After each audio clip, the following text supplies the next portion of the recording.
The Savage Nation contains adult language, adult content, psychological nudity. Listener discretion is advised.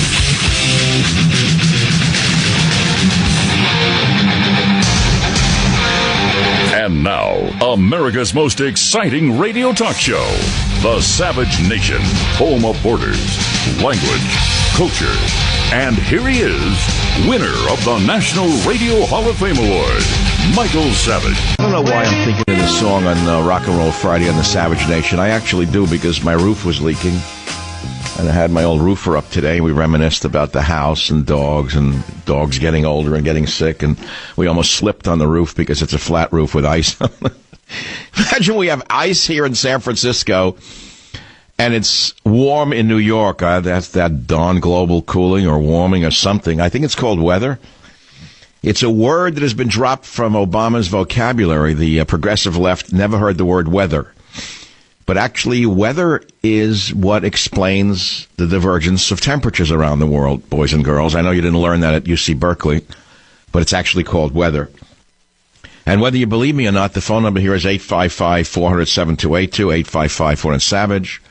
It is Open Mic to Mike Friday. There are some amazing stories that no one can make heads or tails out of. The headline today that caught me most off guard was, Obama fires head of D.C. National Guard, fundamentally to strip Trump of protection from leftist mobs. I looked at the story on the Drudge Report. It's in the Washington Post, and something made no sense to me. The head of the D.C. National Guard, Major General Errol R. Schwartz, said Friday that he has been ordered removed from his command effective January 20th, 12:01 p.m., just as Donald Trump is sworn in as president. I said, wait a minute, this is crazy.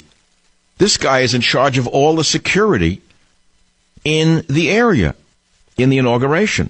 He's been planning alongside D.C. police, the U.S. Secret Service, and other district officials, and he's been ordered to turn over command to an interim as power transfers from one president to the next, just before the inaugural parade. And Major General Schwartz, who is an African-American, by the way, a distinguished gentleman, by the way, said the timing is extremely unusual, he said this morning. The memo came to him out of nowhere.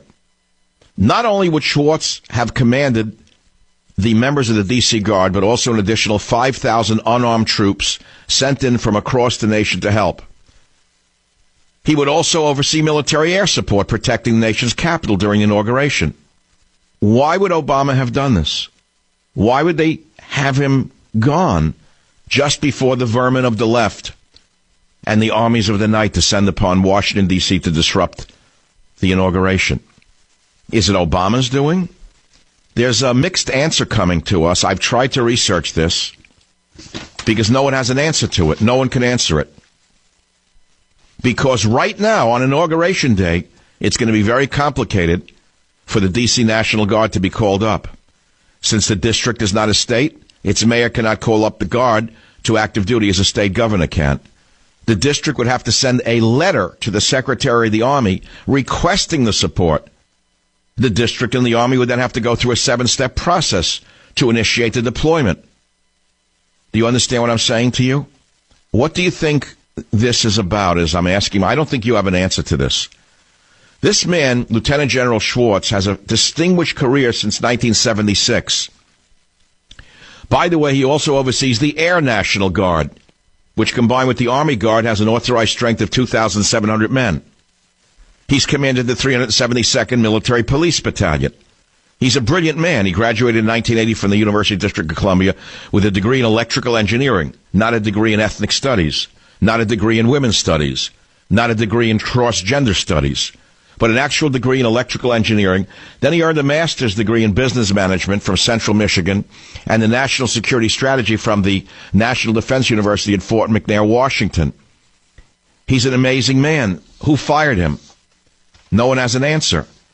The story is, Obama fires head of D.C. National Guard to strip Trump of protection from leftist mobs.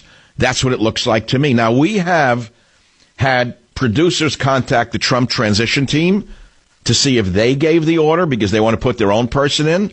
No answer. The Obama administration will not answer the question. Okay, my friends, We don't know whether this is more of the dirty tricks that Obama is famous for, or if it's an actual normal transitional transaction. We just don't know. Also today on the Savage Nation, Chapter 8, Trump's War to Restore Real Science. I'm not going to read you the chapter. I'm going to read you excerpts from the chapter that I wrote for my forthcoming book, Trump's War, because the top of every chapter has Savage Solutions. I put a box on the top of every chapter so that when you flip through the book, you have 3 or 4 solutions to the problem that you can immediately get sort of the Savage Cliff Notes.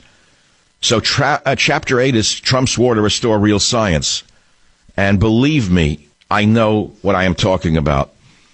One of my solutions in Trump's War for real science to be restored is restore real science at the NIH, CDC, and FDA. Fund research by global warming skeptics. Right now, they get no research funding. Promote conservative conservationism over progressive environmentalism. That's a huge statement that will take some thinking to figure out. Exercise caution and care in repealing environmental regulations. My fear is that the Trump administration will go overboard and throw away all of the environmental regulations instead of those that are most egregious. As you well know, I am an animal rights protectionist. I did a whole show on protecting the whales. It was a heartbreaking show when you think about it. And my fear is that some Neanderthals could come along and strip away all the environmental protections that are so necessary in the world in which we live today. We've all learned that we're no longer alone on this planet. We all know that we are part of a gigantic ecosystem. We all know that if you spray the earth with DDT, as was done without any thought whatsoever, and the DDT gets into the soil and then into the water, and then the birds peck away at insects in that soil or water, and then the DDT enters the bird's system, and they can't hatch eggs, then the eagle starts to die. And as I said, we are the eagle. It's a very profound statement. We are the eagle. And I hope you understand the difference between Michael Savage, conservative, Michael Savage, conservative, conservationist, and progressive environmentalists. You see, I believe in conservation. The progressives use environmentalism to advance the Marxist agenda. That's the difference between what I am telling you. So the fact of the matter is we have real problems on our hands, and we on the conservative side should own the environment. As I write in Trump's War, and you really have to buy this book in order to understand where we're going under the Trump administration and how to steer them in the right direction. Because to be frank with you right now, there's a lot of confusion coming out of the Trump camp. He says one thing, and then during the appointment hearings, General Mattis says another. Then Mr. Pompeo says another. The next day, Trump has to backtrack and say, I admire my appointees because they're independent-minded. Sorry, that's not good enough for me. We didn't elect Pompeo. We didn't elect Mattis. We elected Donald Trump because of his forceful positions. If he's going to take the position, oh, well, all of my appointees are independent-minded, and I appreciate that, that means you can appoint anyone in charge of border security who decides, well, we don't need a border. Or what's he going to say? Well, okay, he's an independent-minded person. We don't need a border. That's not what we elected him for. That's why I wrote Trump's War. Do you understand where I'm coming from, finally? Why the book is so important? The battle for America. We actually have a bigger battle on our hands now than we did getting rid of Hillary Clinton off the ticket. You understand that? Because while we elected Donald Trump, unfortunately, he's being steered to the left by many other factors. And he needs us right now to remind him that we're still here. He has to overcome the progressive ideologues that were whispering in his ears. He has to overcome the neoconservative ventriloquists who are whispering in his ear, the connected corporate interests, the military-industrial complex bent on permanent war. And that's why Trump's War is the most important book of 2017. That's it. That's the whole story. And you can't buy it. You can only order it in advance on Amazon, and I need you to do it. Why? I'll tell you again why. Because if we make waves and move the book up to number 1 before publication, people will pay attention to it. Nobody will have me on their television show. Nobody will cover Michael Savage, and yet I have a huge audience, okay? All right, so that's some of the things I'm talking about. We're going to do Rock and Roll Friday. I don't want to overwhelm you. I don't want to exhaust you. I want to have fun today on Rock and Roll Friday. I don't have fun. I'm not a fun guy. In fact, I never have fun. You have any fun? What's fun? That's a 60s thing. Professors used to say, have fun. Choose a profession that's fun. There are no professions that are fun. Unless you're an nymphomaniac and become a hooker. There are no professions that are fun. It's that simple. I don't mean to offend anybody, Jim. I hope that wasn't offensive to families listening. But what is fun about work? Work is the opposite of fun. I mean, fun could be skiing. Fun could be golfing. Fun could be tennis. I don't play tennis. I don't golf, and I don't ski. All I do is worry and work day and night. And let me tell you something. If worry could kill you, I would have been dead when I was 6. I've been worrying since I'm about 5 years old. I don't think worry is that dangerous. I think trying to avoid worrying will kill you faster than worrying itself. I really mean that. I remember years ago in the 70s when I was having very bad insomnia because of the social engineers who were blocking me from positions that I had applied for, which I was highly qualified for. They only wanted unqualified individuals to take these jobs. I had young children. I couldn't make a living in the area I wanted to work in, and even though I killed myself to get the right degrees, I couldn't sleep at night. And I remember reading a self-help book. I forget which one it was, but it said more people have died from worrying about not sleeping than actually not sleeping.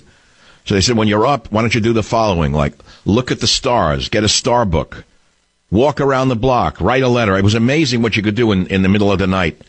And then, of course, that plus herbal tea, mainly passion flower herbal tea, and I got over my insomnia. But it's the same thing with worrying. Worrying per se is not harmful.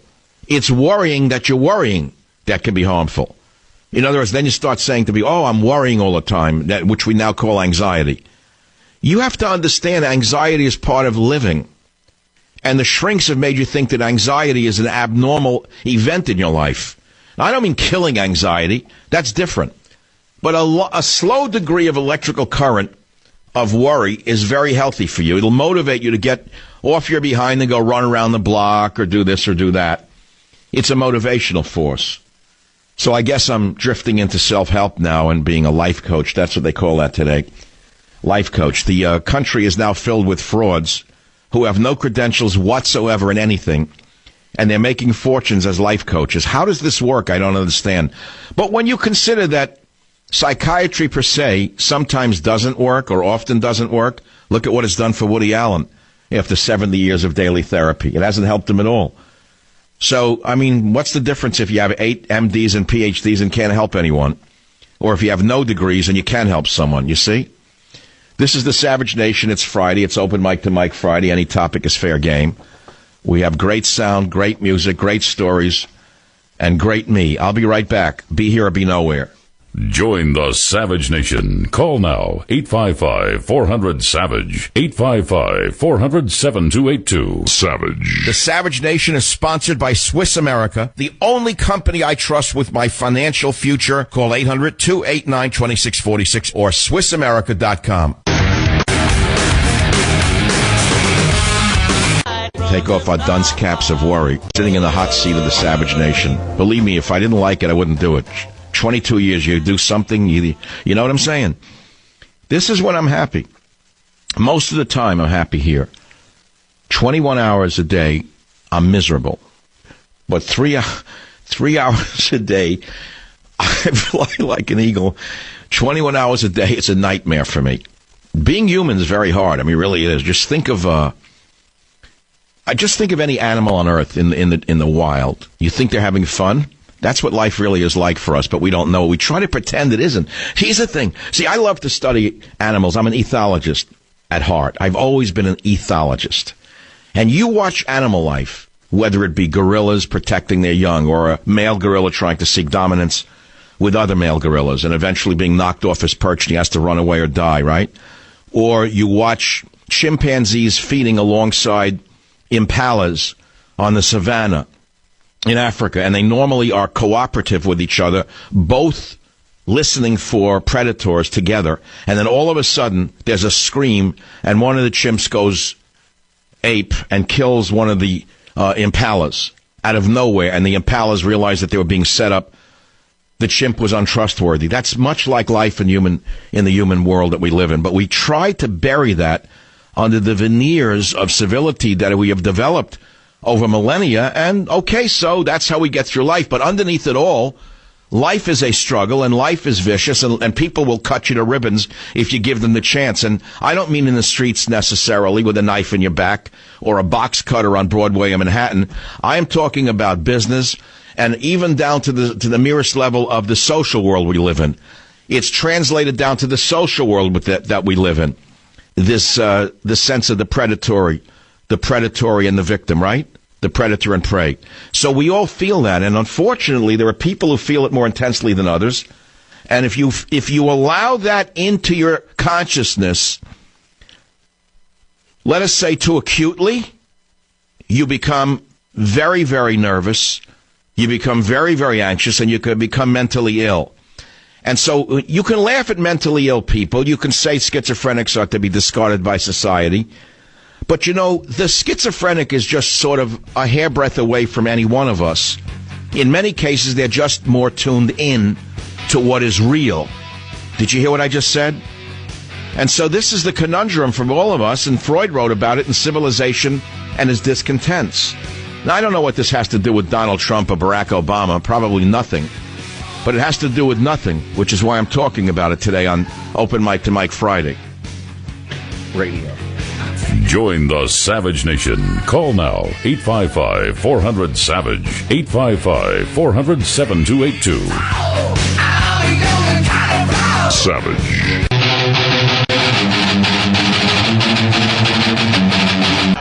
I don't know, where'd the callers just go? We had like 12, now we're down to 4. The lines dropped. Because the minute I said schizophrenics were only a hairbreadth away from being schizophrenic ourselves, people got scared and hung up. They want to go to a show that makes them feel that they're better than everybody else, that they're superior to everybody else, that they're smarter than everybody else, that they don't need Viagra, they don't need anything, they're just born perfectly. Unfortunately for you, I don't see the world that way. I have in my hands a picture that fell out of a folder from 1960-something. And it's a picture of the American dream family. There's the man, there's the wife. They're outside a small Cape Cod cottage. It looks like in Levittown, New York. The father's wearing actually pants with a belt. The mother's actually wearing a dress. I know, it's crazy, isn't it? How crazy is that? You could tell it's a mother. She's wearing a dress, and you could tell it's a father. He's got pants. There's a little Ford, a 1953 Ford. I can tell by the model. It's a two-door. There's a little boy in a toy car, a Champion car, a toy car. And then there's a little girl. Could you believe she's wearing a dress and she has little white socks and beautiful little black shoes? And there's a lawn. Can you believe that? So this was the American dream. And you know something? You want to hear a little secret? It still is the American dream for most people. What do you think most of the Mexicans who come here want? I said most of them want. This is what they want. They work to get this. I know it for a fact. They put their money together and they buy a house. Then they try to buy a rental property. I know it for a fact. So it's very easy to categorize people one way or the other, but it's very hard to know reality unless you actually walk the streets of reality, which I try to do. Nothing to do with anything. It's Open Mic to Mike Friday. Steve on KSFO. Line 6, what's on your mind? Nothing. Dead in the water. So there we go. Michael, first, how you doing? Yeah, go ahead, please. Hey, just had a couple comments. Earlier you mentioned that there's no fun in work and that you don't have fun. And I just wanted to comment. I can tell you have fun. You went on your talk about how, people worry too much and worry doesn't kill you, and worrying about how much you worry will kill you, and then out came a chuckle. So I can just tell you enjoy what you do and you have fun, even though you don't know it. You're a master. All right. Well, thanks, Doctor. I appreciate that. Where can I send you your payment for the analysis? Thanks for the. I do. Okay. Look, here's the thing about radio and me. I prepare. I have all these stories. I'm ready to go. It's like loading ammunition into a rifle.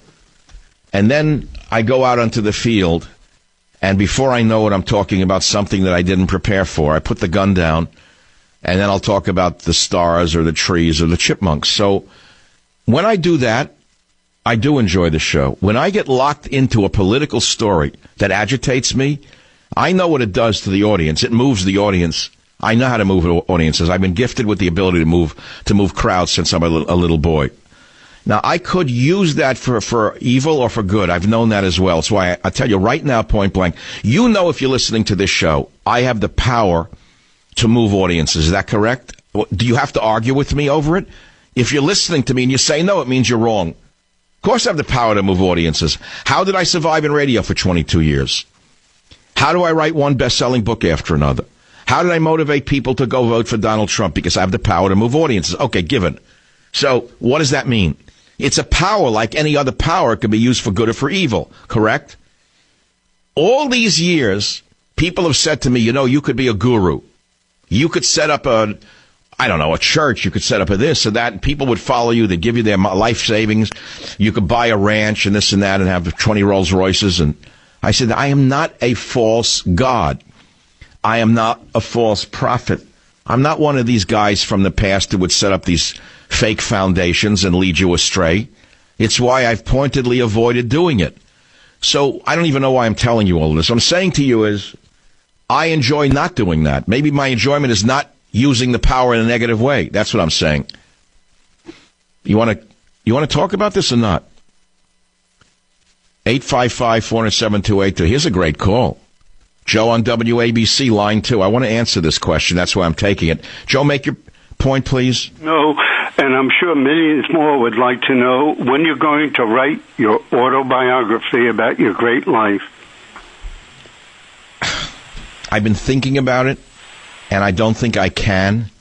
There are 2 books out that have my radio stories. One is called Psychological Nudity, and the other is called Train Tracks, which was published a number of years ago. Those, in essence, encapsulate some of the stories of my life.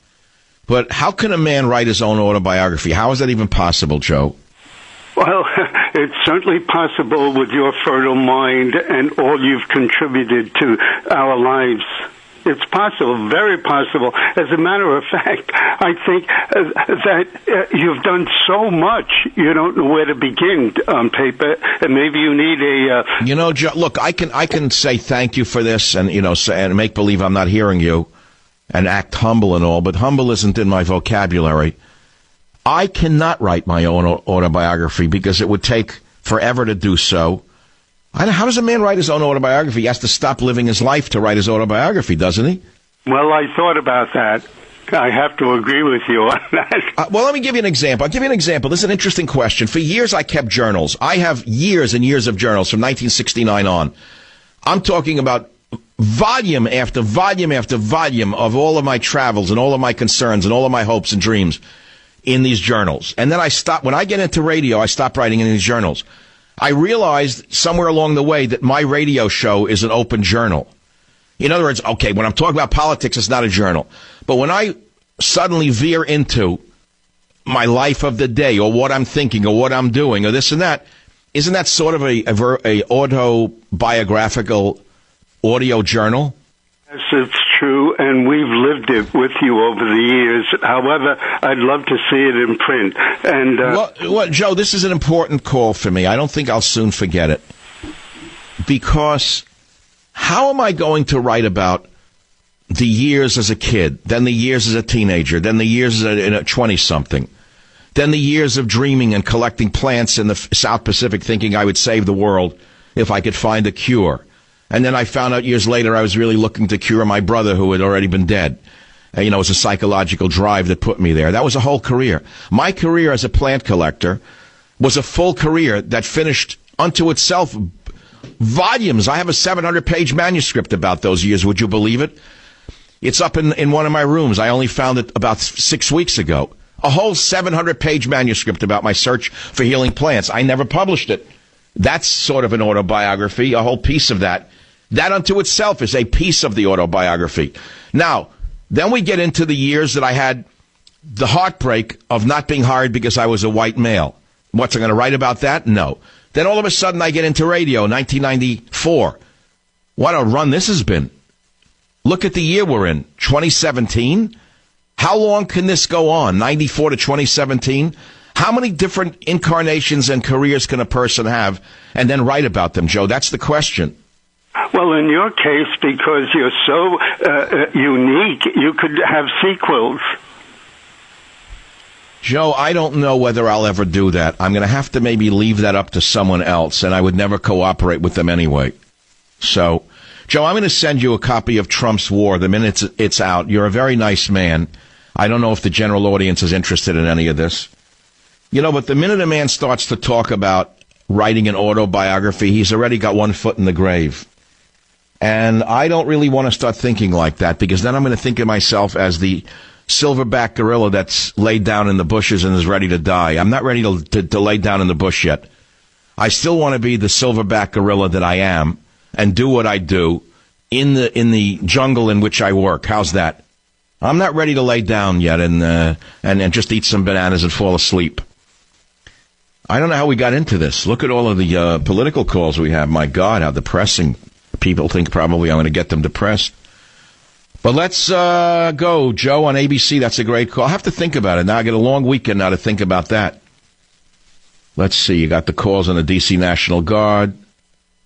Mark on KSFO. Okay, we figured that. Look, when I said earlier that we're all just a hairbreadth away from being mentally ill or a schizophrenic, you know it happens to be true. Just look at who's running the country. Look at the politicians. Look at the people in Hollywood who are at the top of the pyramid. You're telling me they're not mentally ill? They could be creative geniuses, but they're a hairbreadth in and out of being crazy. The minute I talked about that, I knew I was going to turn this into Crazy Friday. Remember once I did a show, Only Crazy Callers Please Call? It was a great show. I didn't ridicule anybody. It was a very interesting show. Well, here we have one now. Mark on KSFO, go ahead, please. How you doing, Michael? Listen, you're not going to agree with this, but what a lot of people don't understand is we need a full-blown communist revolution in this country in order to stop the greed from the wealthy people and to help the poor. Look, you have the poorest people in this. All right, well, hold on. Let's take one statement at a time. So to stop the greed of the wealthy people and help the poor, where would the money come from if the wealthy people would stop producing? Again, with a communist country, everybody would work together. And where has that worked like that? Tell me which country it's worked out like that. Has it worked in Venezuela? I understand that there needs to be changes. No, well, let's take reality. You're reading a textbook story about communism. So let's look at the reality of today. We had a wonderful country in South America called Argentina. And then the communists took it over under Chavez, the criminal dictator, remember? Where is it today? The people are starving to death. Do you understand what happened? Right, because you have these crazy, dictators in there. Look, No, you keep going back to changing the subject. That's a communist nation. Communist nations produce starvation. They always have, Mark. Look, what I'll say is it's a shame that Sanders didn't get in, because that would have been a start. Communism starts with socialism. No, of course. Sanders is a phony. You actually believe that crooked, crazy seltzer man believes a word he says? I mean, compared to Trump, yeah. I mean, are you joking? See, again, you just want to pull my chain, and I'm not going to get angry today. It's Friday. I'm glad that I have an actual communist listening to the show. It's a pleasure for me. Okay, so let's take another step. Has communism worked, let's say, in North Korea? That's pure communism, isn't it? Again, you have a dictator in North Korea. So show me where, when you elect when you put communism in, that dictatorships don't arise. Give me an example. Look, as I said before, I understand. You keep going to look. Every time you can't answer a question, you say look. I think if you took your academic view of communism and put it aside and looked at the practical realities of communism, you'd have to agree with me that in every case where the people lose the power over the government, dictatorships arise. I suppose, but we're not going to... Okay, well, oh my God, a communist actually agreed for 1 second with me. Are you a man who's been disappointed in life that you didn't get what you thought you should have, Mark? There's been times, yeah, but... When you were young in your 20s, what did you dream of achieving? In my I wanted to. I always wanted to join the military. I'll tell you that, but that changed. So what did you become? I currently I have a very small business where I fix electronics, cell phones. I run a various out of malls and things like that. Okay, wait a minute. Hold on. So you sell services and you get paid for that service, correct? That's correct. Do you want the government telling you how many clocks you can fix per year and how much you can charge? Here's the thing. I have my... No, here's the thing. That's what goes on in Cuba right now under your friends, the Castro dictators. You understand that the people are suffering in Cuba. You do know that. And the only freedom they've had in the last few years is when they opened up the market, even a slight bit, to free market capitalism. The people were dying for it. So you have to understand, Mark, that your freedom to fix as many clocks or computers or iPhones as you want would be controlled by a government bureaucrat. You probably would balk at that, wouldn't you? All right, think about it and get back to me. Okay, now you understand why I played the Beatles song. I knew it would lead to something. I'm fixing the roof because the rain comes in, and many of us have holes in our mind, and the rain comes in, and I'm trying to patch your mind right here on the Savage Nation.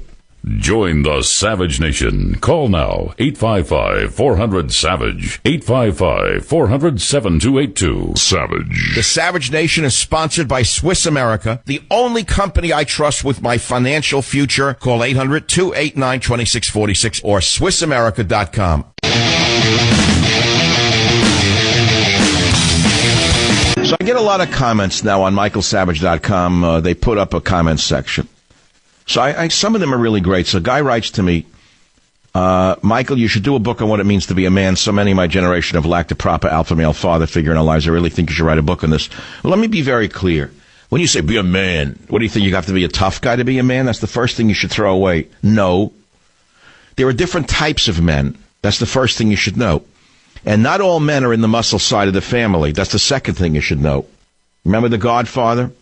When they captured Tom, the consigliere, and the guy says to him, don't worry, Tom, we know you're not in the muscle side of the family, and if we wanted you dead, you would have been dead already. You have to understand that not all men are warriors, but some men are warriors, and complete in other ways as well. It's not either or. But not all men are made to be warriors physically. They can be warriors spiritually. They can be mental warriors. But what is it to be a man? People want to know that. They don't know what it means. Well, it means different things to different people, but I can summarize it pretty quickly. First of all, if you can take the pain and not go down the drain, then you'll be a man. How's that? How's that for a little poem? Turn it into a doily. Because being a man means bearing the pain of being a man. It's as simple as that. Stop trying to be happy. Stop trying to be a kid. Deal with the problems that you and your family have if you're married, or that you have yourself. And don't tell everybody about every little problem you have. That's the first rule of being a man. So if you want more advice from the Silverback, I'll be back in hour 2 right here on the Savage Nation. Join the Savage Nation. Call now, 855-400-SAVAGE, 855-400-7282.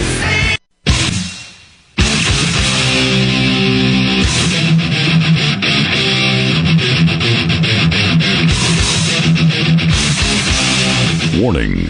The Savage Nation contains adult language, adult content, psychological nudity. Listener discretion is advised.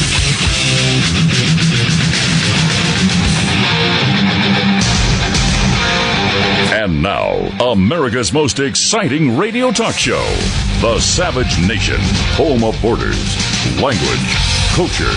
And here he is, winner of the National Radio Hall of Fame Award, Michael Savage. Progressives, when you say get high, that's like the key word. I'm supposed to bash liberals now. You know, it's 2017. That song was big in 67-ish, 50 years. Can you believe it? All you ex-hippies out there, raise your hand. All of you people who've evolved from being hippies in the 60s, who slowly emerged into the political animals that you are today. You could call yourself conservatives, nationalists. But the fact of the matter is, people do not understand the social evolution of the current modern conservative. Forget, there's many varieties conservative. What does it mean? What does the word liberal mean? There's a whole spectrum of liberal, a whole spectrum of conservative. But you know what I'm talking about. Many of the people who love my show identify with me because of my background and my foreground and my current ground and my postground. And the fact is, it's 50 years. Can you believe you've been alive that long, those of you listening to the show? Many of you understand where I'm coming from. You were Beatles fans, you went to Woodstock, you smoked pot, you tried acid, you did everything under the sun, and eventually you put it all aside like child's toys, and you outgrew that era, as you would outgrow a childhood illness, and you became a human being of a different sort. Unfortunately for us, many people got stuck in the worst part of the 60s. I didn't mean to talk about this today, but I'm going to talk about it because there's a lot of interconnections to the politics of the day. So just bear with me for a minute. For example, the mores of the 60s, were they all bad? No. I will tell you, had I not lived through the hippie life, the moderate sort of hippie life, I never became full-blown. I didn't move to a commune. I always worked. I always had a job. I always paid the rent. I always bathed, because I remember the adage, cleanliness is the next thing to godliness. That was always true. And the hippies who didn't bathe, well, forget about it. They were really the mentally ill ones. You know, that's still true to this day. Hygiene is probably the first thing to go in a mentally ill person. All right, but put that aside. So what did the 60s bring to America? Everyone puts it down or puts it up. In other words, you put it up if you're in Hollywood like it was the golden era of America. Or if you're a conservative, you put down the 60s and say it was horrible. Everyone's a degenerate, drug addict. But what the 60s meant for me was the ability to go on the road in my own mind, for example, and to explore inner space. Something I never would have done had I, let's say, stayed on the pathway of my, let's say it was laid out for me and my family. And I'm not knocking them. They're great people. They're all wonderful people. But most of them stayed where the grandfather landed. He came from Russia. He landed in New York, and almost none of them moved away from New York. To this day, they still live there. You know what I'm saying? And they have the same mentality of that era. I was always very different, even as a child. So naturally, I gravitated to a different way of life. And as a result of it, I read things that they never heard of. And one of them, the key books that changed my life was Jack Kerouac's great book, On the Road. And then, of course, Dharma Bums brought me to Marin County. You got to understand where I'm coming from on that one. The idea that someone could live in a place where deer come down and feed on their back lawn. Of course, that goes on in New Jersey. It goes on in Long Island. But, I mean, I never saw it when I was a kid in Manhattan or Queens. I never saw deer. Okay? All right. But the point is I went on the road. And as a result of going on the road, I wound up in very odd places on earth, collecting plants. What boy of my background eschews making a fortune and goes and lives in Fiji, Tonga, Samoa, the Marquesas, collecting medicinal plants? What kind of mashugana does a thing like that? People would ask me that over and over again. What are you doing? Why are you wasting your time? You have a family. What do you mean collecting plants? Why aren't you making a living? Blah, blah, blah. So I got that. I understood it. But it's not my calling. That was my calling at that time. So then, as life goes on, you start to learn from Life 101 what life really is. And you play it straight. You keep your nose clean. You go and you get your degrees from real universities. You do a great dissertation, really great dissertation, really published in a real journal, really published in a great journal, turned into a book, and you figure, okay, the world will be mine. I did it the right way. And then you find out that the world changed under your feet. You find out that the radical left has taken over all the social apparatus of the nation, and they were denying white males their right place in society, edging them out wherever they could. And then you become hardened, and you become a different person. And you become a person that's more realistic about life, and you realize that it's more of a jungle than it is a nursery school. And that leads us to where we are today in the election of Trump, I think. So on michaelsavage.com, people write things. So here's one a woman writes called Hard Truths, and I assume she's an Orthodox religious person. And she writes this to the Savage Nation. I'm reading it to you. Women's liberation has destroyed the women's instinct to be mothers, and if women do not push back, they will destroy civilization. It's okay that some women choose not to be dedicated mothers, but if the majority work outside the home, we go to hell. Look at what Orthodox Jews, the men and women who keep Judaism alive, do. Do not look at Jewish liberals. All right, the next one. Dear Dr. Savage, facilitating the use of pot is another liberal strategy for the desire for immediate gratification of humans to destroy the West. And that is what the so-called sexual revolution is about. Self-repression and postponement and control of gratification is necessary to build and sustain civilization. Orthodox Jews who sustain Judaism, not liberal Jews, self-repress. So did the Protestants who built the U.S. Sadly, too many Protestants, Catholics, Jews, agnostics have become liberals. Trump is the first of a many-pronged effort necessary to right the English-speaking world and Northern European world ships. If they do not succeed, the whole world will fall into middle-age darkness, and the new renaissance will not happen at the hands of China or even India. She writes this: China has the energy but lacks the temperament. India has the temperament but lacks the energy. Russia lacks the temperament and the size. Southern Europe is only about food, fun, and sun, and forget the rest of the world. I think that's pretty good. That's why I'm reading it to you, or else I wouldn't read it to you, just to fill up airspace. And I guess we can now join the conversation on the issue of repression, self-repression, sexual repression, repressing gratification, instant gratification as opposed to controlling gratification. And if you want to, call about it, you can do that. But I'd like to take your calls right now. Kevin on KSFO, line 2. Go ahead, please. Mike, during times I've listened to you over the years, you've always mentioned how you interacted with so many people here in America who came from all over the world. And a lot of these individuals, Americans like myself, who have come here and embraced everything great of America and acclimatize ourselves, for a better choice of words. Kevin, are you from Grenada or the Caribbean? We spoke already, yes. I'm from the Caribbean, yes, sir. And well, I was just trying to pick up the accent. I don't remember the call, but I try to pick it up. Great, beautiful. So what's your point? Well, I think for the next book, if you could maybe speak about these Americans that we don't hear about a lot, who have come here and really contributed and, have some impact in your life. You've mentioned... Absolutely. Well, it's certainly different. Not every group that comes here contributes in the same way, or some don't contribute at all. There are cultural differences as far as contribution goes. I knew even as a child, talking about your people, the Caribbean people, and I'm talking about Africans, Caribbean Africans. Am I specific enough? Well, I'm a mulatto, so to speak. Well, that's okay, whatever. You get what I'm saying. The Afro-Caribbean person, let's put it to you that way.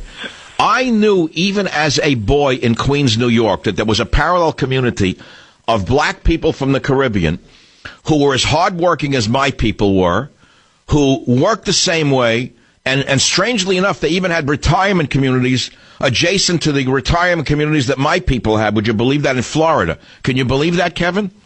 Yeah, I would, yes. I mean, so, in other words, there are communities or cultures or ethnicities that have parallel paths in America in the assimilation. And then there are others who come here and live off the wealth of the land. They suck the milk and honey without providing anything. Or worse yet, they cause harm to the nation, which is what we've seen occur under Obama over the last 8 years, with the mass influx of people from a religious background that is so fanatical it can never, ever adjust to this nation, nor will it ever want to adjust to this nation's mores. All it will want to do is convert those of us who refuse to go down that hellhole into their world. Am I right about that, Kevin? Oh, absolutely. Here in the crumbling Empire State of New York, under Schumer and Caesar Cuomo, you're bringing in people who, from the cradle to the grave, only knew to rely on the government. Some of them don't even know what I'm sorry to say, a light bulb switch. And in other words, they need a government worker to turn the lights off for them. Yeah, exactly. And but maybe with the idea of a book, I'll just throw out something to you and speak about those individuals you met and maybe had some influence in how you know. All right, that's an interesting thought. It's a beautiful one, and I thank you. But I'm never going to write an autobiography, never, because I'm not ready to. I'm not doing it. All right, we can get back to the political issues at hand. So let me do this for you who are real political. I know many of you get nervous if we get too philosophical from the point of view of just talking about life itself. I happen to love talking about life as it is and life as it should be and life as it was. In other words, day-to-day philosophy of life. But the politics of the day is what intrigues most people who listen to talk radio. One of the big stories is that Loretta Lynch, the Attorney General, who, if you can believe, is worse than the man she followed.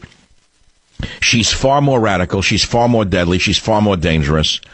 She was advised to become the Attorney General by none other than the street rat Al Sharpton. She was lobbied by, the president was lobbied, rather, by Al Sharpton to put this woman in as Attorney General. And although she talks softly, she's extremely dangerous. She did something yesterday that's beyond comprehension. She has put the entire Chicago police force under some kind of oversight by some crackpot lawyer from the federal government, saying that the Chicago Police Department engages in excessive force and violates the Fourth Amendment rights of minorities. Now, how can a sane person say that when the murder rate in Chicago is the highest in the world, precisely because the police have been intimidated from doing their job? That does not stop this maniac, who you must listen to in clip number 1. Our investigators have worked tirelessly to obtain a full and an accurate and an impartial picture of policing in Chicago. They have conducted hundreds of interviews with citizens, with officials, with officers. They have reviewed thousands of pages of documents. They have observed Chicago Police Department officers on the job. And on the basis of this exhaustive review, the Department of Justice has concluded that there is reasonable cause to believe that the Chicago Police Department engages in a pattern or practice of use of excessive force in violation of the Fourth Amendment to the Constitution. Our investigation found that this pattern of practice is in no small part the result of severely deficient training procedures and accountability systems. Now, this woman should be investigated the minute Trump becomes president for crimes against America. Here is one of the most radical positions you could ever take in the most insane way. She's saying that the crime rate in Chicago, where murder is out of control, is a result of the police. Well, the exact opposite is the truth. And yet, why would she do this on January 13th in the year of 2017, just before Trump comes in? Why would she further hamstring the Chicago Police Department? Why would she talk about excessive force when it's a lack of force completely that is the reason that the gangs are out of control? Answer: because she was appointed by the Obama gang. She's part of the sorority I've been warning you about. And all I can say is good riddance to her. And I hope that when Trump becomes president, more particularly when Jeff Sessions is sworn in as Attorney General, he immediately lifts all of these restrictions on not only Chicago's PD, but the SFPD and every other police department in the country that has been hamstrung by the most radical, socialistic administration you could ever imagine. This is the Savage Nation. Be right back. Join the Savage Nation. Call now, 855-400-SAVAGE, 855-400-7282. Savage. The Savage Nation is sponsored by Swiss America, the only company I trust with my financial future. Call 800-289-2646 or SwissAmerica.com.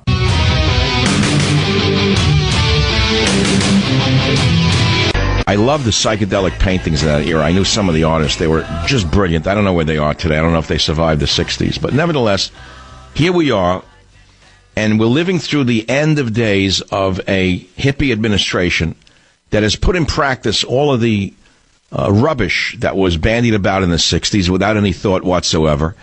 And despite the reality of what's on the ground, they keep repeating the homilies that they came up with in the 60s, for like Loretta Lynch saying the Chicago Police Department engages in excessive force, violates the Fourth Amendment, so they're putting in a federal observer like they did in San Francisco and elsewhere. The exact opposite of reality. So you ask yourself, how could crazy people run a country? Well, you just had 8 years of crazy people running the country. You understand what I'm saying to you? Jonathan, WABC, fire away. Make your point. Well, it doesn't seem so crazy if you take over the Chicago Police Department and put it under federal oversight. What comes with that but federal monies? Who's the mayor of Chicago? Rahm Emanuel. So you got federal money flowing in. You hamstring the police department, you can do whatever you want on the ground. So if you can take over the Chicago Police Department and federalize it, you can then do it to other cities in the country. This is a power grab by the psychos going out the door. They're trying to get rid of all local police departments and turn them into one gigantic federal police force of the type of corruption you have in Mexico and other third world banana republics. That's it in a nutshell, isn't it, Jonathan? Well, isn't that what Obama said 8 years ago, that we need a federal police force? Yeah, right. Well, he's out the door. They kicked him out the door. Thank God for term limits. The bum will be gone in only a week, for God's sakes. Now, we have to understand, we have a polar opposite of Obama in the executive branch in many ways. That's Donald Trump. We have people coming into very high positions who are the opposite of the so-called progressive Obama appointed. Now, for the most part, that's a good thing. And I talk about it in Trump's war. But the bad news is the policies we've been suffering under for the past 8 years need to do a complete 180. Unfortunately, some of the appointees are not going to do a 180. We'll be lucky if they do a 90-degree turn. That's what my book is about. Period. Join the Savage Nation. Call now, 855-400-SAVAGE. 855-400-7282. Savage.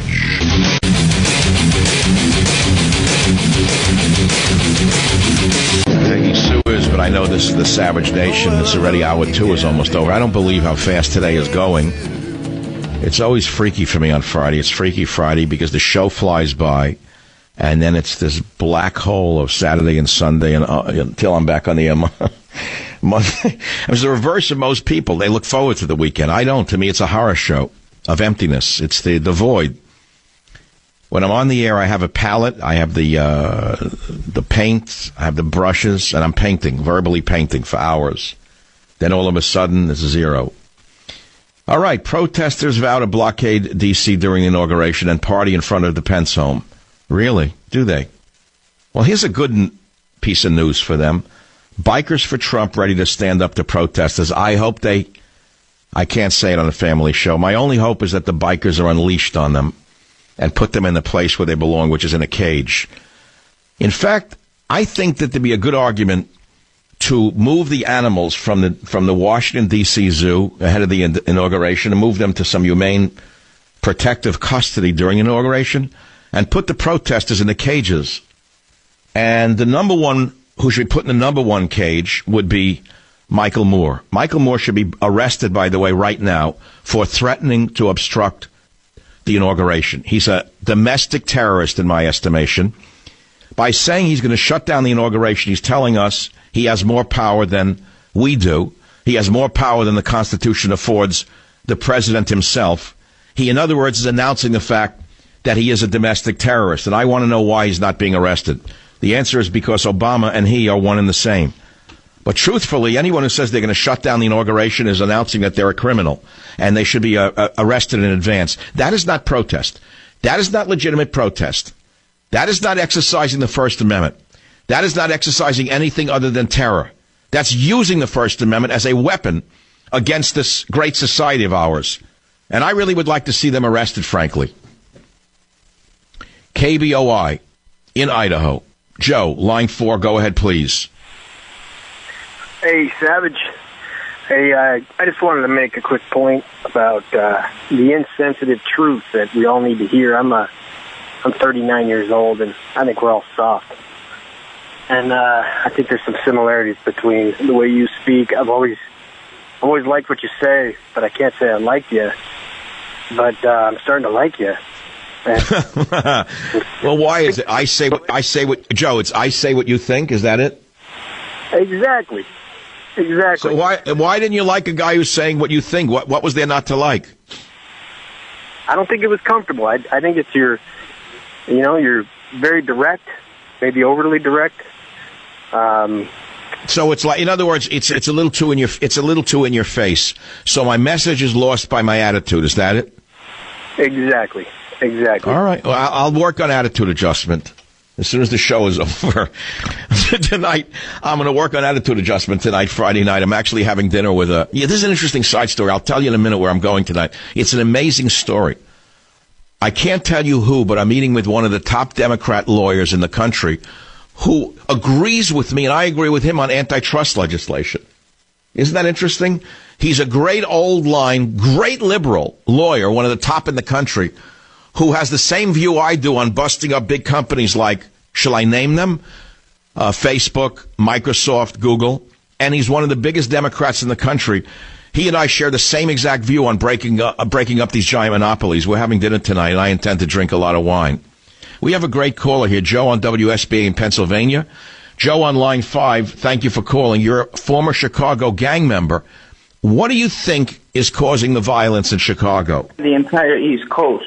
And I'm actually from South Florida, but we take drives up to I-75, so I feel like I can speak about the Chicago gang situation from the inside out. And I don't want to quiz you on it. I don't want to put you on the spot if you know about Chicago gangs and the nations and the sets. I'm not going to put you on the spot like that. But I can tell you that from the inside out, it's economics. You need to cut off the drug war. You need to stop the drug war. You need to abolish that and take away the money from the gangs. And I have nothing but love for the people who had to grow up in that kind of hardship. And that was what was economically available at the time, was to be involved in that situation. And you know what? I got news for you. I know a very, very successful white woman who's not a criminal who said if she was poor and a minority, she'd be a drug dealer. That's the only way she could have made money. Well, absolutely. We don't have passports. I mean, the drugs come from Afghanistan, Colombia. The guns come from Russia. This is the situation we were born in. That's where the money was at. There's a black market. We're fulfilling a market need. We're fulfilling a need and it's sad. It's sad that people are addicted to these things, but that's where the money was at. If you want to stop. So why do you think that the Obama administration is attacking the Chicago Police Department? Why do you think she's attacking the Chicago PD? No, I mean, you're talking about status. I mean, that's all they care about. This is just a power grab amongst goons.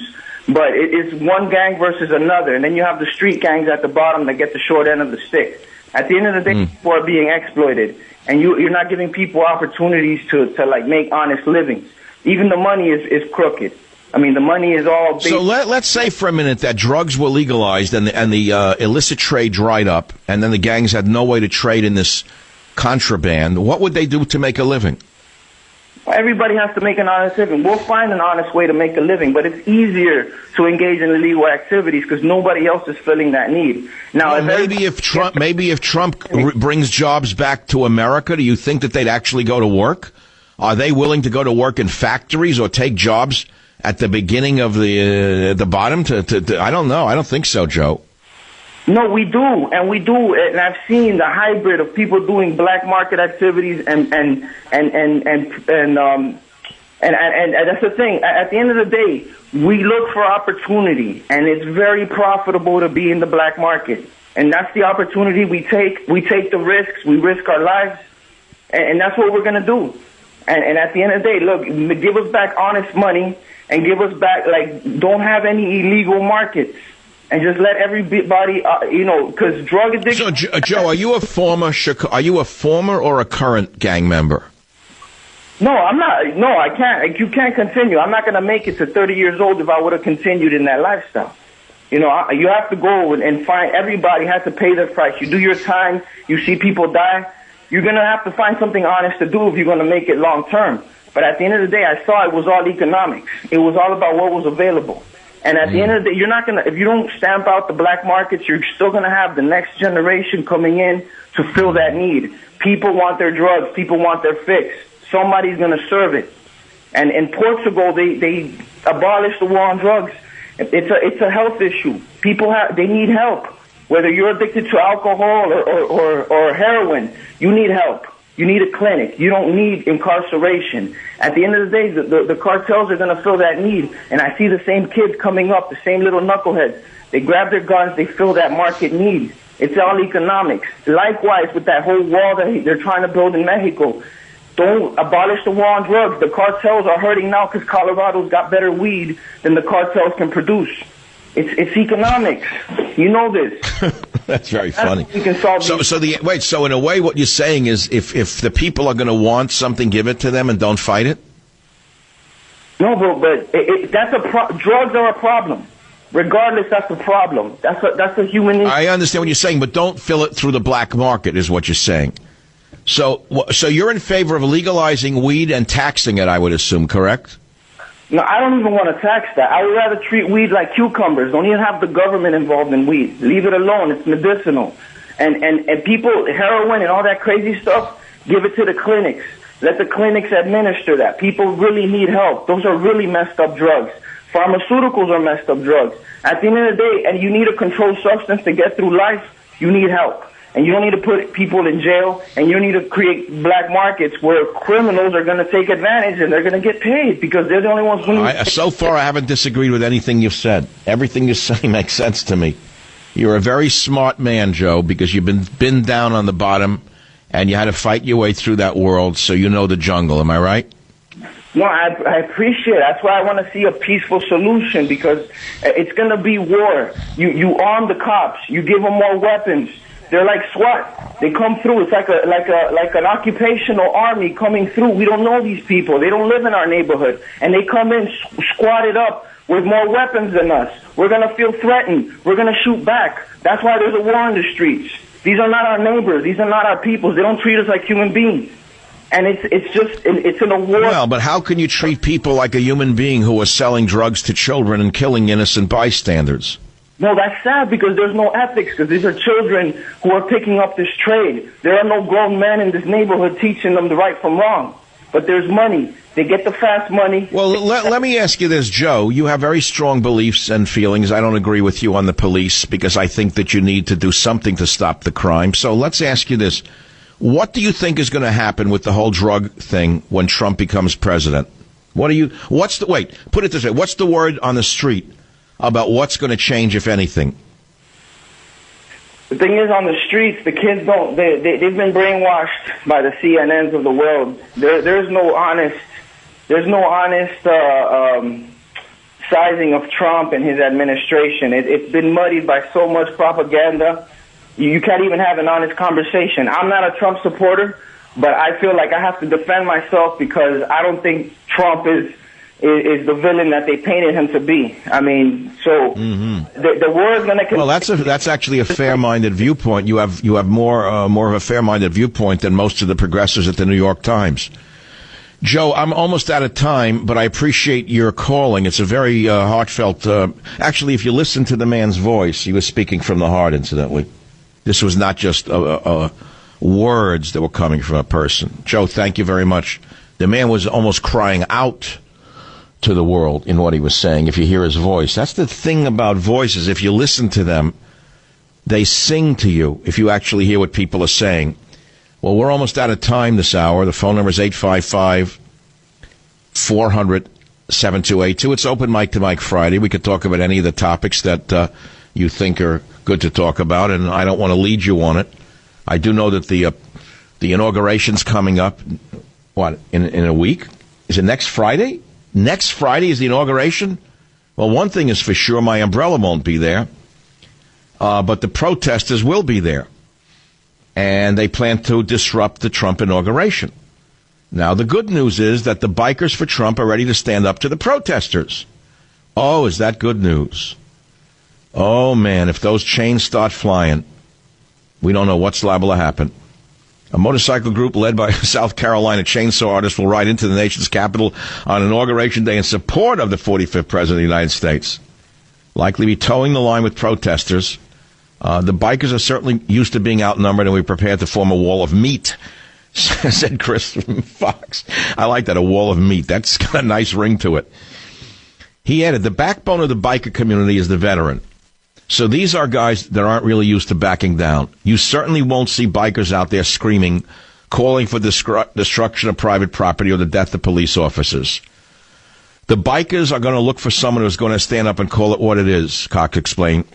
Radical Islam is one of the biggest talking points of bikers for Trump. Illegal immigration, and one of our sweet spots is getting behind the American veteran. Anyway, so there they are. They're going to be there. And let's hope to God that the college boys and girls who are going to go there and start screaming and yelling to block the inauguration understand that they're just liable to meet a wall of meat that they're not used to. And they should be very, very cautious indeed. In fact, I'd like to see Michael Moore, who is such a vociferous opponent of Donald Trump and such a vociferous opponent of all things American, but seems to love his comforts very much, living in a very big house with a very large staff of security. I would love to see Michael Moore get in the face of bikers for Trump. That brings us to 47 minutes after the hour. It's the Savage Nation. Join the Savage Nation. Call now, 855-400-SAVAGE, 855-400-7282. Savage. The Savage Nation is sponsored by Swiss America, the only company I trust with my financial future. Call 800-289-2646 or SwissAmerica.com. Not much time left. The time is flying this Friday. You know, you talk about comeuppance. This is a story you're not going to believe. Not welcome. Members at D.C. Country Club take swing at Obama over Israel's stance. Members at an exclusive Washington area country club don't like Obama's stance on Israel, and they don't want him joining the Woodmont Country Club in Rockville, Maryland. Now, it's predominantly wealthy Jewish club members. They don't like what he's done to Israel. They don't like him criticizing Israeli settlements in East Jerusalem and the West Bank. They don't like attacking Israel. They don't like him attacking Netanyahu. And so they're sending out letters saying he's not welcome at Woodmont. His admittance would create a storm that could destroy our club. This is from some of the members who actually are standing on their principles, which, by the way, is very unusual. This is a very unusual thing. That club members of such an exclusive club would put their principles above, let us say, their own personal greed. So they're trying to circulate letters to make sure that the former commander-in-chief is not allowed into this country club because he's moving there until his daughter Sasha finishes high school. Now, we don't know whether Obama plans to apply for membership at Woodmont, but he has played at least 4 rounds at the course during his presidency. And last summer it was reported that this club would be his club of choice when he leaves the Oval Office. Now, this is not the view of all members of the club, and of course the super liberal Jewish Community Relations Council of Greater Washington is gushing over this, meaning over the fact that Obama wants to join this club, but he's not a member of the club himself. He wrote, "How cool is it that the first African-American president of the United States may well be joining a country club originally established because Jews couldn't get in anywhere else," said Ron Halber. Okay, Ron, you're not a member of the club, but you're already speaking for them.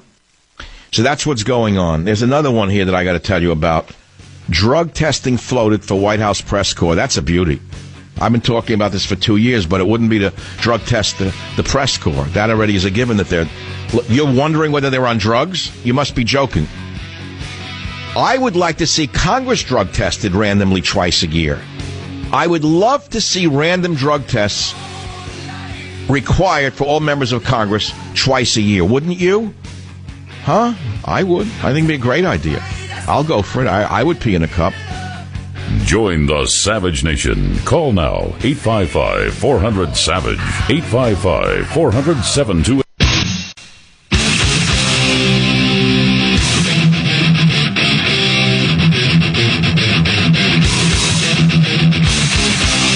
Warning. The Savage Nation contains adult language, adult content, psychological nudity. Listener discretion is advised.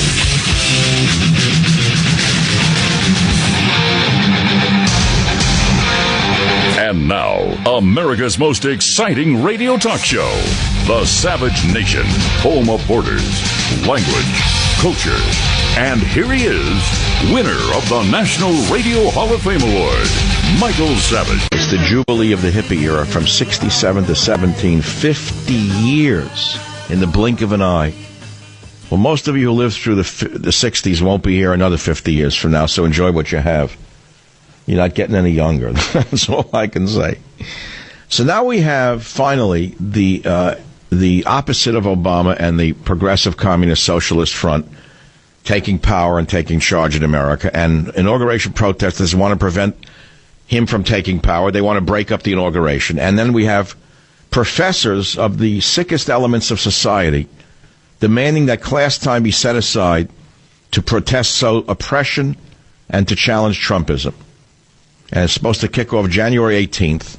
And they should take up valuable class time to attack Donald Trump and his policies. They don't want fascism.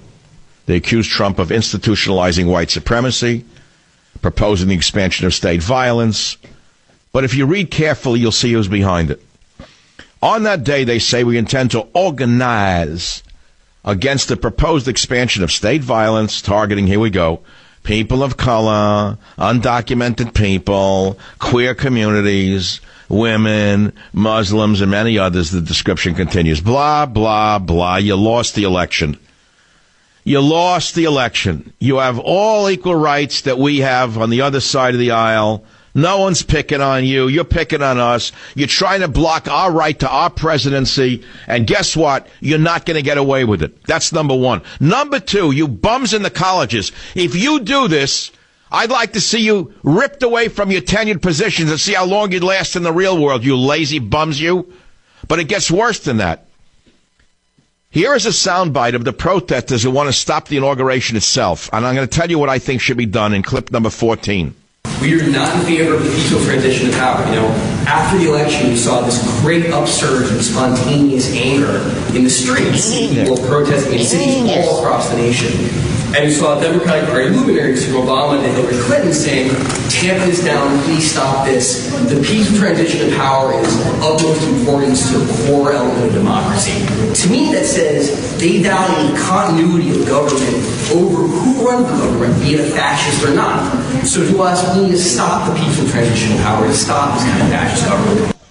You want to stop the fascist government? Good luck to you. Because a nightstick will tell you what the fascist government really is all about. Go ahead. Put your stupid mask on and throw your stink bombs. And I hope a nightstick meets your nose. And if you get through the nightsticks, I hope that a biker hits you with a chain in the face.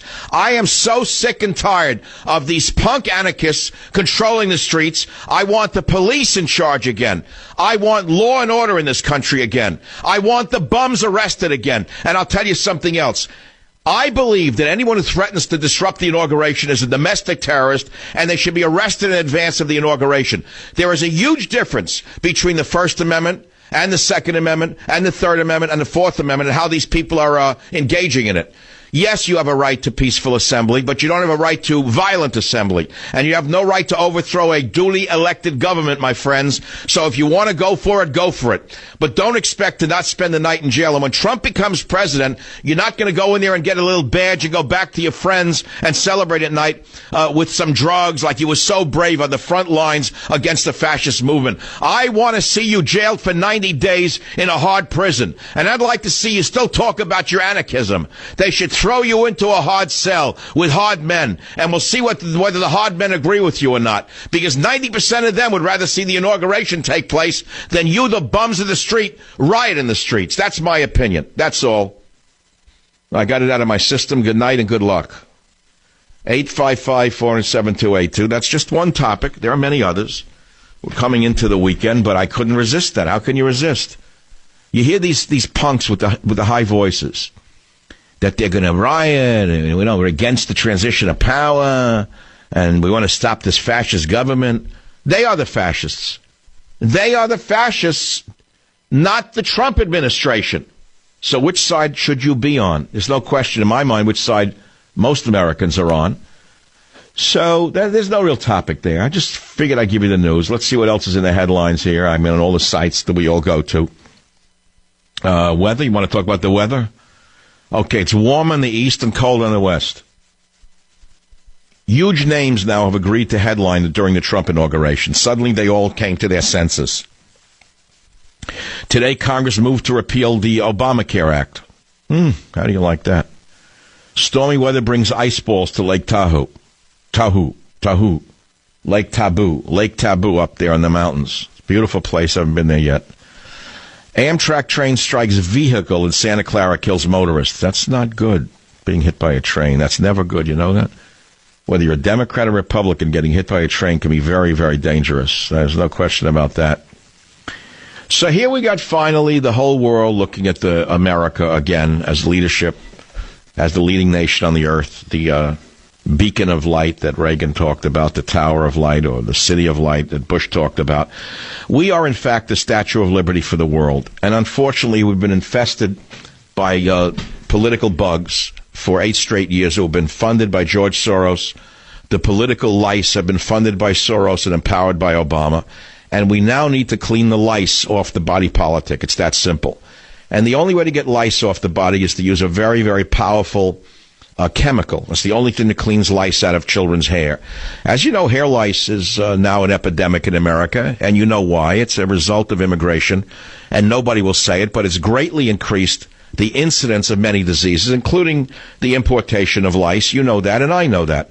Third world hygiene doesn't exist in most places.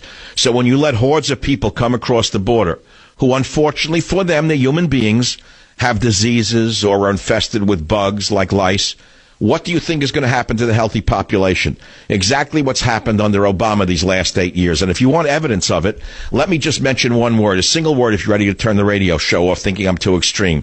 How about Zika? What sane man in the world who's leading a nation would permit hundreds of thousands of people to come into this country, amongst whom many are infected with a disease called Zika, unless he wanted to infect the healthy population? And what nation would keep the head of the CDC who lets that happen and hides it and buries it under the rug other than a corrupted administration? Well, I hope all of this is straightened out under Donald Trump. And, of course, I write about it in Trump's War, which is a very important topic. And we're not talking about the health issues in America right now, and nor do I intend to lecture you on the subject. But I do invite you to remember that I know a little bit about the subject, and we need an absolute house cleaning in the NIH and the CDC, and for that matter, inside the FDA as well, which is in the pocket of the drug companies. We must be very, very careful of who he puts into the FDA, because if he puts another front man for the pharmaceutical companies, all is lost. That's a big one. I know most of you don't have that on the top of your agenda, but it's a huge one for all of us out here who are on the front lines of the disaster of the drug companies drugging the population. You want to talk about a drug war? You don't have to go any further than the drug companies, who are doing more damage than drug dealers. There's more damage being done to America by the pharmaceutical companies, who are unleashing tons of OxyContin and other dangerous opioids without any care for what it does to the population, only profits. That needs to be addressed by the Trump administration. That needs to be addressed. I have written to some of the inner circle. I've gotten no answer, to be honest with you. I'm lobbying very hard to make sure that they pick the right people for these positions, and I don't know whether I'll be successful or not, but I'm trying my best to present some decent people who might just clean these places up. WABC Mike, line 4, if you're still there, you're on the Savage Nation. Go ahead, please. Doctor, it's great to talk to you. It's actually Mark from New York. All right, Mark. What are you eating? A bagel? I gotta say, the show has been on fire. You are on fire. Better every day. It's astounding. So okay. Well, the old gorilla continues to rove through the jungle. And more well you do, my friend. What I wanted to say is, boy, what a cure for low blood pressure is watching these confirmation hearings. So I'm sitting and I'm watching a little bit of work when I can, and I see the senator from California questioning the potential, who will be, of course, confirmed CIA director, and a big important topic is global warming. Oh, you're talking about that lunatic Kamala Harris? Absolute lunatic. She's a plant of the San Francisco political Democrat machine. She has always been a lightweight. She has no brains to speak of. She's a left-wing ideologue and a front for the global warmist, meaning she's a front for those making billions and billions of dollars in the green mafia, in my opinion. Yes, of course. And you're well, what does that have to do with the CIA is what you're saying? How dare she ask him about that at a CIA hearing? But she also asked him about transgender, LGBT, the whole schlemiel of it. She also talked about Muslims. Would you hire Muslims in the CIA? Yeah, I will. You heard the whole thing, right? The whole left-wing agenda that I have to suffer through here in the Bay Area every day. The Dianne Feinstein, Nancy Pelosi, Jerry Brown agenda. It's ludicrous. Lunacy. These people, they just don't understand. A couple of things they don't understand. There are people that want to destroy our way of life and kill us in the most brutal of ways. Well, that's because they live in a bubble protected by people that they hate. They hate the military who protects them from the radical Islamists. They see a cop on the street as a Nazi, and yet if they're assaulted in the street, who do they call? When someone attacks them in the street, do they dial 911 or do they call the ACLU and ask Marvin to come help them with a law degree? That's all. They call the man in blue. They don't call Marvin with the laptop. Marvin's nowhere to be found. KVOR, Colorado, Moscow, line 5. Go ahead. You're on the Savage Nation. What's on your mind, sir? Thank you for what you're doing. I grew up in Bulgaria in the 70s and the 80s, and if you go back and study the prime MO of socialists, communists, and anarchists alike, they like to disrupt law and order regardless. That's one of their MO. Absolutely right. So let's not fool ourselves. Exactly. These people who are trying to upset the inauguration, these professors who want protest in the colleges, they are hardcore communists, and they must be rooted out of this nation in order to save it. And let me tell you something. I think it's going to happen under Trump. They're going to be hit with things they could never believe. They probably have gotten away with so much for so long. They have no idea what can be done to them or what will be done to them. I feel we're going to have law and order in this country again. It won't be overnight. It may not be within 6 months, but within 2 years, we're going to have a sane, orderly nation again. And all of these lice will no longer be biting the body politic.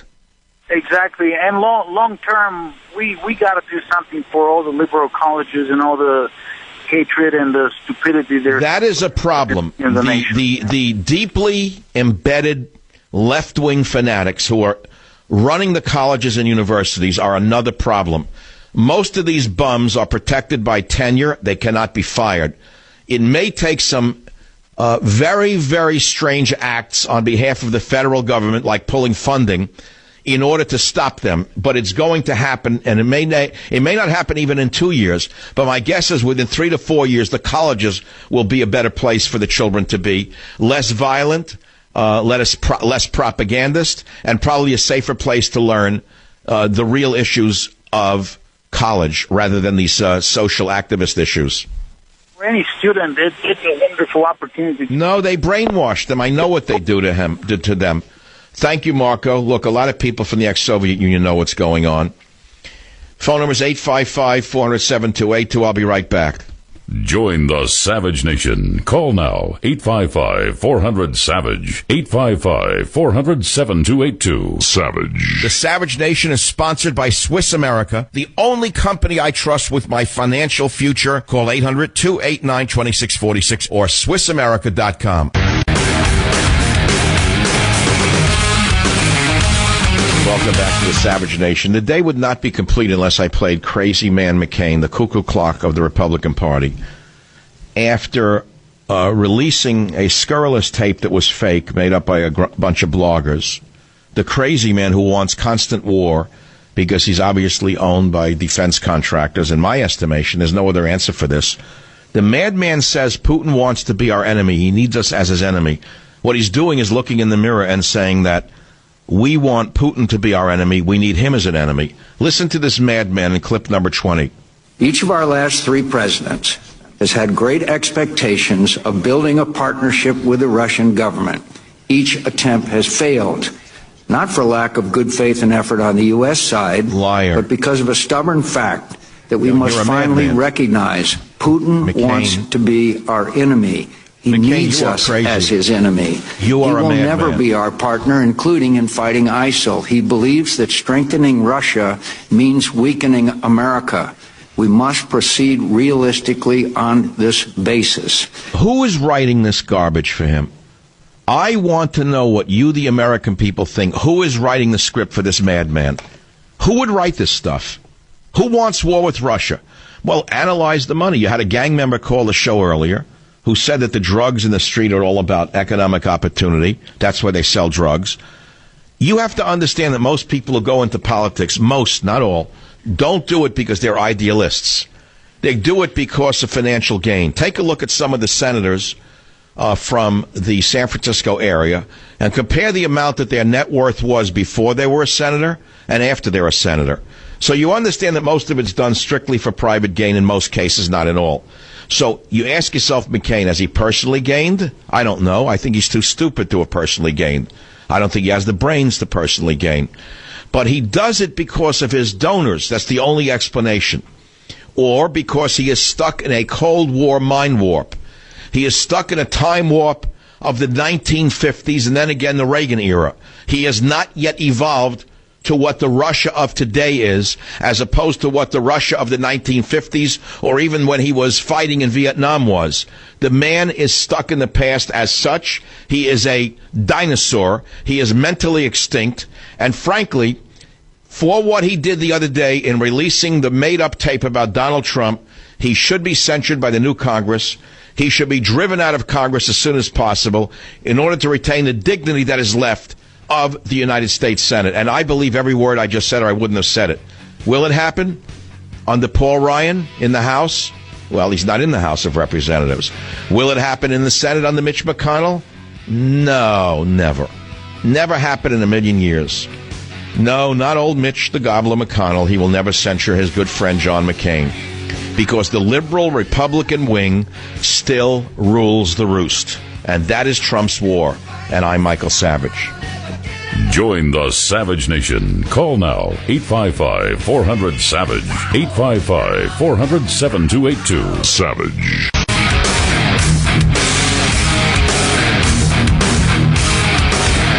All of you people who've evolved from being hippies in the 60s, who slowly emerged into the political animals that you are today, you could call yourself conservatives, nationalists, but the fact of the matter is people do not understand the social evolution of the current modern conservative. Forget, there's many varieties conservative. What does it mean? What does the word liberal mean? There's a whole spectrum of liberal, a whole spectrum of conservative. But you know what I'm talking about. Many of the people who love my show identify with me because of my background and my foreground and my current ground and my postground. And the fact is, it's 50 years. Can you believe you've been alive that long, those of you listening to the show? Many of you understand where I'm coming from. You were Beatles fans, you went to Woodstock, you smoked pot, you tried acid, you did everything under the sun, and eventually you put it all aside like child's toys, and you outgrew that era, as you would outgrow a childhood illness, and you became a human being of a different sort. Unfortunately for us, many people got stuck in the worst part of the 60s. I didn't mean to talk about this today, but I'm going to talk about it because there's a lot of interconnections to the politics of the day. So just bear with me for a minute. For example, the mores of the 60s, were they all bad? No. I will tell you, had I not lived through the hippie life, the moderate sort of hippie life, I never became full-blown. I didn't move to a commune. I always worked. I always had a job. I always paid the rent. I always bathed, because I remember the adage, cleanliness is the next thing to godliness. That was always true. And the hippies who didn't bathe, well, forget about it. They were really the mentally ill ones.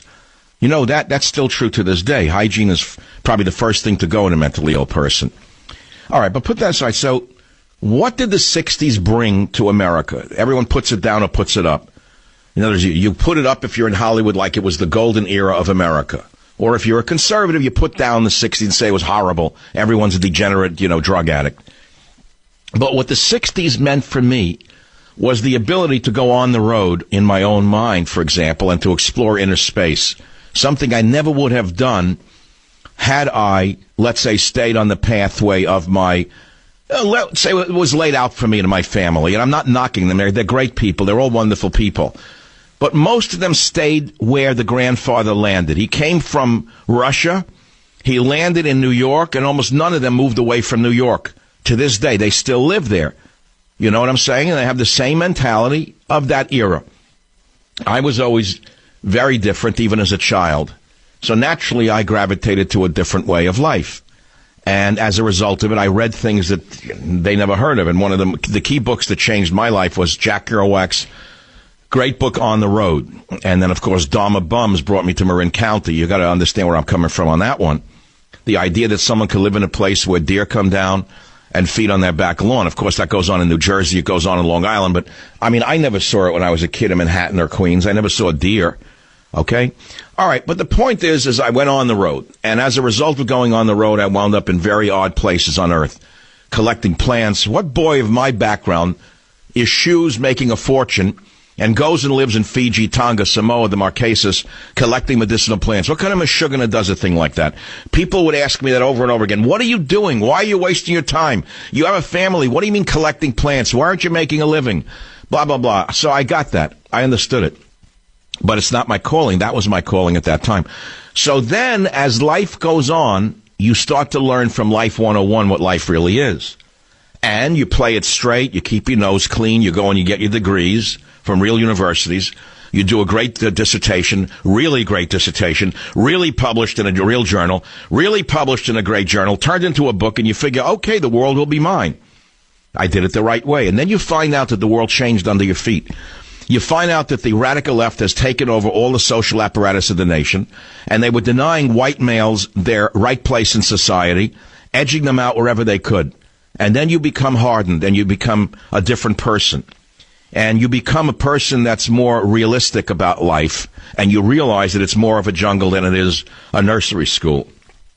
And that leads us to where we are today in the election of Trump, I think. The headline today that caught me most off guard was, Obama fires head of D.C. National Guard, fundamentally to strip Trump of protection from leftist mobs. I looked at the story on the Drudge Report.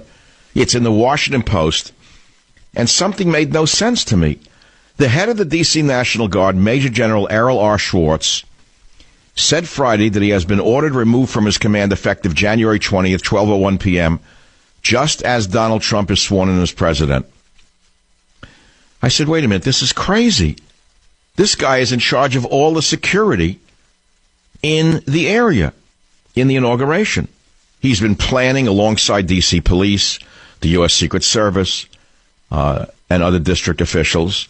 And he's been ordered to turn over command to an interim as power transfers from one president to the next, just before the inaugural parade. And Major General Schwartz, who is an African-American, by the way, a distinguished gentleman, by the way, said the timing is extremely unusual, he said this morning. The memo came to him out of nowhere. Not only would Schwartz have commanded the members of the D.C. Guard, but also an additional 5,000 unarmed troops sent in from across the nation to help. He would also oversee military air support protecting the nation's capital during the inauguration. Why would Obama have done this? Why would they have him gone just before the vermin of the left and the armies of the night descend upon Washington, D.C. to disrupt the inauguration? Is it Obama's doing? There's a mixed answer coming to us. I've tried to research this because no one has an answer to it. No one can answer it. Because right now, on Inauguration Day, it's going to be very complicated for the D.C. National Guard to be called up. Since the district is not a state, its mayor cannot call up the Guard to active duty as a state governor can. The district would have to send a letter to the Secretary of the Army requesting the support. The district and the Army would then have to go through a 7-step process to initiate the deployment. Do you understand what I'm saying to you? What do you think this is about, as I'm asking? I don't think you have an answer to this. This man, Lieutenant General Schwartz, has a distinguished career since 1976. By the way, he also oversees the Air National Guard, which combined with the Army Guard has an authorized strength of 2,700 men. He's commanded the 372nd Military Police Battalion. He's a brilliant man. He graduated in 1980 from the University District of Columbia with a degree in electrical engineering, not a degree in ethnic studies, not a degree in women's studies, not a degree in cross-gender studies, but an actual degree in electrical engineering. Then he earned a master's degree in business management from Central Michigan and the national security strategy from the National Defense University at Fort McNair, Washington. He's an amazing man. Who fired him? No one has an answer. The story is, Obama fires head of D.C. National Guard to strip Trump of protection from leftist mobs. That's what it looks like to me. Now, we have had producers contact the Trump transition team to see if they gave the order because they want to put their own person in. No answer. The Obama administration will not answer the question. Okay, my friends, we don't know whether this is more of the dirty tricks that Obama is famous for, or if it's an actual normal transitional transaction. We just don't know. Also today on the Savage Nation, The confirmation hearings on Mr. Pompeo and Mr. Mattis, General Mattis, were filled with the Democrats espousing their filthy left-wing agenda all over again. You know, if you're not sure whether you should have voted for Trump, let's put it to you this way. You're just not going to be hearing any of this anymore for the next 4 to 8 years. If Hillary had won, all you would have heard was the same stuff over and over again. And that's why she lost. She lost because of her focus on the issues that most Americans do not care about gay marriage. They don't care about LGBT issues. They don't care about the global warming hoax. And they don't care whether Muslims are being treated fairly inside the American government. They care about other things, bread and butter issues, national security, build a wall, taxes are too high. They want Muslims deported who have come here to commit crimes. They don't want more of them flooded into this country. So now you understand why she lost. In fact, when they were reanalyzing at the end of the election why Hillary lost, the smartest amongst the Democrats said, oh, they didn't address middle America. They didn't address the average American. They didn't talk to the people in the hinterland. What do you think they're actually saying? They were focused on the narrowest band of individuals in the country. Muslims, crackpot scientists who are in the government's pocket, and those radicals in the LGBT community who can't get over the fact that they're more than equal citizens, and they just won't let it go. So here was Kamala Harris, again, beating the dead horse of Muslims now in the CIA in clip 13. And I'm also concerned about rhetoric related to Muslims from high-profile members of the incoming administration, in particular Lieutenant General Michael Flynn, with whom I imagine you'll be working closely. I don't want that to impact recruitment or retention of the patriotic and critically important Muslim men and women of the CIA, some, of course, who have taken great risks to serve our country. Can you commit to me that you will be a tireless advocate for all members of the CIA, all of the workforce? Yes, ma'am. That's crazy. What did you expect them to say, no, ma'am? So she's reading a script that was given to her by the forces that destroyed Hillary Clinton's campaign. The Muslim pressure groups like CARE, no doubt, etc. So you ought to thank your lucky stars that she didn't win. DOJ watchdog to investigate FBI's handling of Hillary email probe. I want you to think of how ludicrous this is. They lost the election. It's over. And yet again, he's throwing another stink bomb. The snake, in addition to sending in 2,500 tanks to Poland to provoke Putin, is now trying to destroy Comey before he leaves. Every which way you turn, the madman in the White House is trying to destroy everything around him before Trump becomes president. What can you say about it? Obama's dog bit a White House guest's face. I think that says it all. What is there, something in the air in the White House as they're cleaning out the furniture? Was mold released? Sonny Obama bit a White House guest's face. A friend who was visiting the Obamas was bitten in the face by the first family's dog, Sonny, leaving the woman to get stitched up, TMZ reported. Sonny, a female Portuguese water dog, chomped on the unidentified 18-year-old as she went to pet and kiss the adorable 4-year-old pooch on Monday. The young woman was left bloodied on her right cheek and had to get stitches. Blah, blah, blah. Sonny is one of 2 dogs the Obamas own. The other Portuguese water dog, Bo, an 8-year-old male, enjoys the title of first dog. Well, that's interesting. I don't want to talk about dogs right now, but you're not supposed to kiss strange dogs on the face unless you're a moron. And teach your children not to come up to dogs and put their face near a dog because they're liable to get bitten. You understand that? Dogs may look cute, but they are dogs. They have wolf in them.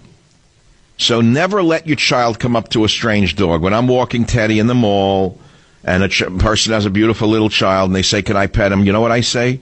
No. I said, and if you do pet him, let me show you how you pet a dog. I show them to put the hand down and let the dog sniff the back of their hand first.